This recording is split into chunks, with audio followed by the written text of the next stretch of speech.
One of the things we like to do at the library is to tell stories from Monterey history, particularly the stories of people of Monterey. We recently installed this exhibit in the library lobby about Bruce Eres, artist, writer, editor, muralist, set designer, and cartoonist. Bruce Eres was a colorful, talented, free-spirit Monterey icon who arrived on the peninsula in 1935 and remained until his death in 1994 at age 83. I didn't know Bruce Eres, but I researched his life and times using resources from our California History Room, and today I'll tell you a little more about him. Eres began his training as an artist editor at UC Berkeley, where he majored in art. He was an art editor for the campus publication Occident and contributed cartoons to the Daily Cow. He was also editor of the campus humor magazine, The Pelican, and designed stage sets and posters for Little Theater.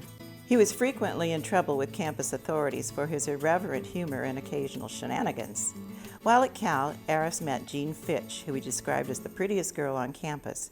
They married in 1934.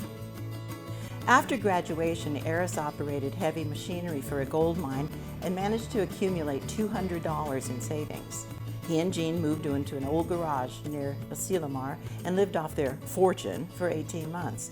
Eres later said in a newspaper interview, "My wife Jean and I decided to make Monterey our home. She was a writer and I was an artist, and we had very little money. If we were going to be without money, then we might as well be poor in such a beautiful place as Monterey."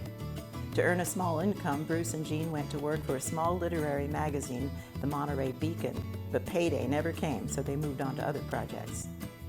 In 1936, Eres got into the Works Progress Administration, a federal program set up to create public works to relieve unemployment. He painted murals for many public buildings, including Monterey High School. Along with fellow artist August Gay, he created a 150-foot by 12-foot mural covering 3 sides of a Pacific Grove High School library. Sadly, the mural was lost in a spectacular fire shortly after it was completed. "We worked from sketches I did," said Eres. 2 years to do it, and it was gone in 20 minutes. Bruce and Jean built their home and studio in a secluded pine and cypress-studded lot on Huckleberry Hill, now Lobo Street in New Monterey. Using driftwood, used lumber, scraps, and salvage, the rambling multi-level structure eventually grew to 25 rooms spread over 3 lots. The Eres raised 5 children and hosted parties for writers, artists, and friends.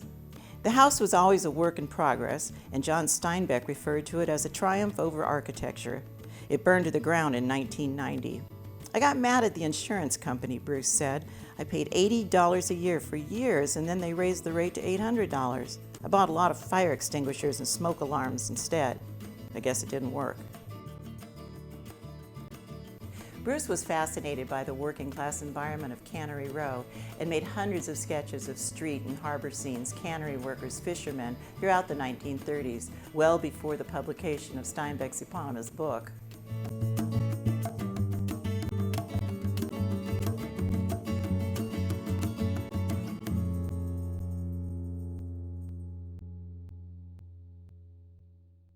In 1936, Bruce and Jean accompanied Ed Ricketts and John Steinbeck on a road trip to Baja California, where the group collected marine specimens for Ed's Pacific Biological Lab. Bruce captured images of the trip by filling sketchbooks with drawings and portraits.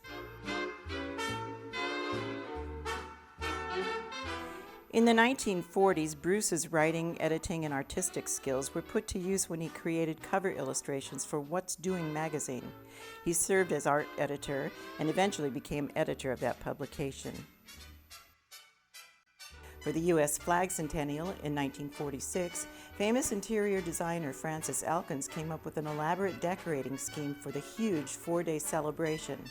Several blocks of downtown Alvarado Street were spruced up with new signs and brilliantly painted storefronts, all accomplished under the direction of Bruce Eres.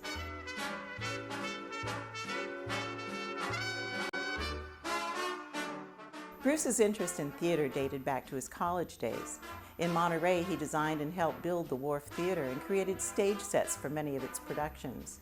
In the 1950s, he commuted to Hollywood as a scenic artist and designed a set for Desi Arnaz's nightclub scene that can be seen in reruns of the I Love Lucy show. He also wrote several original plays for the Wharf Theater and even took occasional acting roles. He also helped Hank Ketchum with his Dennis the Menace cartoon strip, and he worked in the art department at the DLI. He supported Gene's own successful career as an author.